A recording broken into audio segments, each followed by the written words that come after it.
Could aliens destroy us from light years away? Another day at the Kurzgesagt labs, where we answer the most important questions with science. Today, how might civilizations wage war across light years? What kind of devastating weapons could they use? And what would they look like? Meet our two players, a yellow dwarf star system home to a species of primates. Humans, as they call themselves, recently became a technological civilization. They have rockets, nuclear reactors, and memes. How cute. The Scorpions disagree. They reside on a planet around the orange dwarf star HD 40307, 42 light-years away. Scorpion civilization developed earlier than humans, and they have much better technology. They've recently built a Dyson swarm around their star, which gives them near limitless energy. And they noticed humanity, which is unfortunate as the Scorpions are planning a hyperspace bypass through our solar system. So they decided that humanity has to go. Interstellar war is hard though. Front lines, tactics and logistics are meaningless at these scales. It's also fought across time. Decades will pass between firing a weapon and learning whether it hit or not. Sending an invasion fleet is futile. Even if the Scorpions travel at a large fraction of the speed of light, the journey to Earth would take decades or even centuries, and humans would have plenty of time to prepare. If you want to learn more about the mind-numbing problem of war between alien civilizations, we made a video about it. Today, we'll help the Scorpions construct a weapon that is not only extremely long-range and as fast as physically possible, but that will totally destroy everything on Earth, so no human survivors will come to enact vengeance on Smorp in the future. In Interstellar War, you want to win with one shot. Our bird scientists have found 3 Scorpion designs: the star laser, the relativistic missile, and the ultra-relativistic electron beam. All based on real technologies that humans are using in some form already. Let's see how they work. The star laser. As an advanced technological civilization, the Scorpions harness the energy of their star by surrounding it with billions of solar power satellites. This Dyson swarm collects 1% of the star's energy output, a million billion watts, 50 billion times more than all humanity generates. What if all the power of the Dyson swarm, all those satellites, were used to create a star laser? Like any laser, the bigger it is, the longer its range. Human-built lasers use small mirrors to focus, so they have short ranges. The Scorpions could turn their entire Dyson swarm into a collective focusing element 1 million kilometers wide. The star laser has an insane range as a result, enough to focus on target Earth from a distance of over 2 million light-years. Okay, let's shoot it. Countless tiny beams combine into a single huge beam. Laser beams are normally invisible in space, but the star laser is so powerful that light scattering off bits of dust and gas in its path makes it clearly visible in the sky.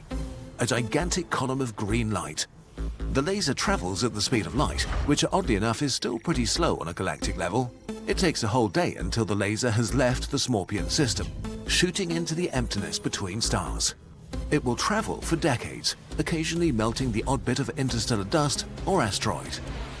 42 years after being fired, it arrives without warning. Humans only notice a weird green glow in the sky, and then they're gone. 1% of the energy of a star concentrated into a beam the diameter of Earth, traveling 42 light-years. It burns the exposed half of the planet with the intensity of 3 million suns. The seas boil and evaporate, fires scour the land, and within minutes, Earth's crust begins to melt into a sea of lava. As the planet rotates, it turns into a red-hot hell with no trace of life. After a day, it's all over and the laser dies down. In another 42 years, the Scorpions will know if they've been successful. That's another thing about interstellar war. When you attack, your grandchildren will be the ones to find out if you won.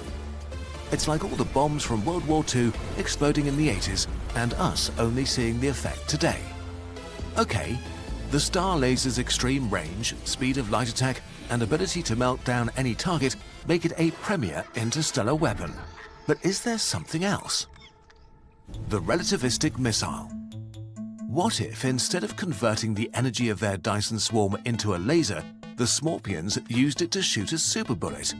A relativistic missile, going as close to the speed of light as possible. This sort of weapon is at the limits of what the Smorpion's technology can handle, as it requires loads of a highly dangerous material, antimatter, the evil twin of regular matter.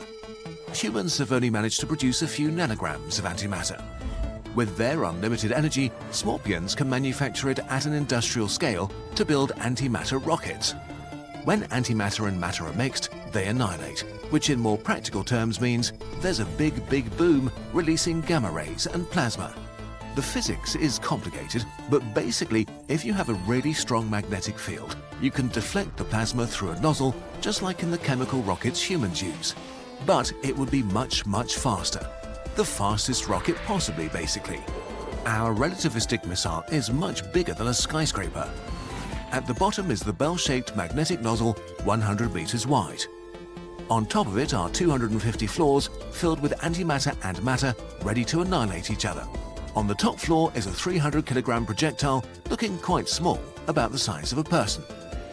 To stop them getting damaged on the way, the missiles have dozens of sacrificial layers that form a Whipple shield.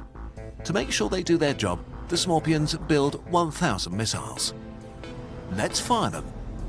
Launching all the relativistic missiles is a spectacular event. For a moment, the antimatter engines lighting up outshine their star. Their exhaust is a long trail of brilliant white, and as they accelerate away, they appear redder and redder until they turn invisible.